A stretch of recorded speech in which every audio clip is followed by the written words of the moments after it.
Je ne sais pas si vous avez remarqué, il y a une sorte de point commun entre toutes les interventions, c'est l'hommage qui est rendu à Jean-Paul, pas seulement parce qu'il est là, parce que même quand il n'est pas là, ils le disent dans son dos. C'est peut-être utile de rappeler un peu son bilan. Alors évidemment, son bilan, c'est impossible de vous le dire là, parce qu'il fait 30 pages, mais il est disponible sur le site. Et puis, on peut même l'adresser sous une forme plus matérialisée, si vous le souhaitez. Néanmoins, quelques exemples. Alors, Jean-Paul Lecoq, il est parmi les 50 députés sur 577 les plus présents à l'Assemblée nationale. Il a fait 270 présences complètes en séance. Il a fait 1356 prises de parole. Et il a été présent à plus de 1000 scrutins publics. Moi, je vous conseille juste d'aller voir sur le site nosdéputés.fr et puis de faire quelques petits comparatifs. Vous allez voir, c'est assez éloquent. Il a déposé 9335 amendements, dont 306 ont été adoptés. Il a été à l'origine de 178 propositions de loi qui ont été signées. Il a traité 260 dossiers, projets, situations collectives sur la circonscription, hors gestion de crise Covid. Il a fait 184 courriers et interventions particulières suite à des sollicitations d'associations, de syndicats ou de communes, toujours hors gestion crise Covid. 150 interventions écrites sur des situations internationales. Il a reçu, pas que lui, lui, sa suppléante, Nathalie Naï, et les assistants parlementaires, 2684 personnes.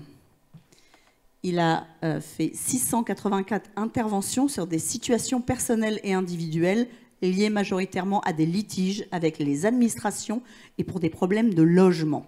Alors tout ça, c'est des chiffres, mais je vais vous donner là tout de suite des exemples un peu plus concrets par thématique. Sur la santé, c'est les rencontres incessantes avec les personnels des directions, donc les personnels des établissements hospitaliers, les rencontres avec les agents des EHPAD, autant de revendications face à un système qui voulait faire de la santé publique un secteur économique comme les autres, soumis aux règles de la rentabilité, des mesures en faveur de la psychologie et de la psychiatrie, du dépistage et ou de la prise en charge de nombreuses maladies, la reconnaissance du métier de sage-femme.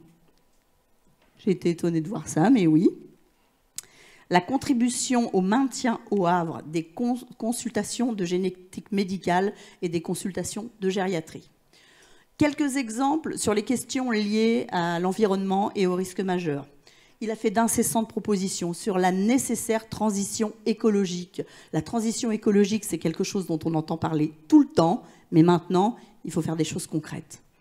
Un nombre incommensurable de démarches pour que l'État respecte ses engagements sur l'implantation de l'éolienne. Au Havre, à Dolmar plus précisément, le traitement de la décharge. Et Jean-Paul, il s'est battu pour les habitants du quartier des Neiges, particulièrement exposés à des risques industriels, pour la levée des mesures de restriction d'urbanisme qui les concernaient. Concernant l'économie et l'emploi, il a contribué à la consolidation des usines Safran, Renault Sandouville, Café Le Gall. Il s'est mobilisé pour mettre en échec les plans sociaux ou sauver les sites chez Girpi, Silganor, Omnova, Saint-Omer. C'est pas facile à dire ça, mais t'as vu, j'ai réussi. La défense évidemment des droits sociaux, les libertés syndicales et les conditions d'emploi, tant les salariés ont été ciblés durant le premier quinquennat de Macron. Il a été aussi contre la casse du Code du travail, contre la réforme des retraites, et il va y avoir encore du travail à faire sur le sujet, pour l'abaissement du temps de travail, pour les hausses de salaire. Ça, c'est ce qu'on pourra faire quand on sera à l'Assemblée nationale. Je dis on, ça me donne de l'importance, j'aime bien, je m'y vois déjà, moi. Et Jean-Paul, il a agi aussi sans discontinuer pour l'emploi des travailleurs handicapés, mais aussi en faveur du port et de tous ses acteurs. Concernant les transports et la mobilité, il a fait germer, notamment dans le cadre de la campagne du comité citoyen, il a fait germer très concrètement, en allant voir d'autres sur le terrain, l'idée des transports gratuits, les transports en commun.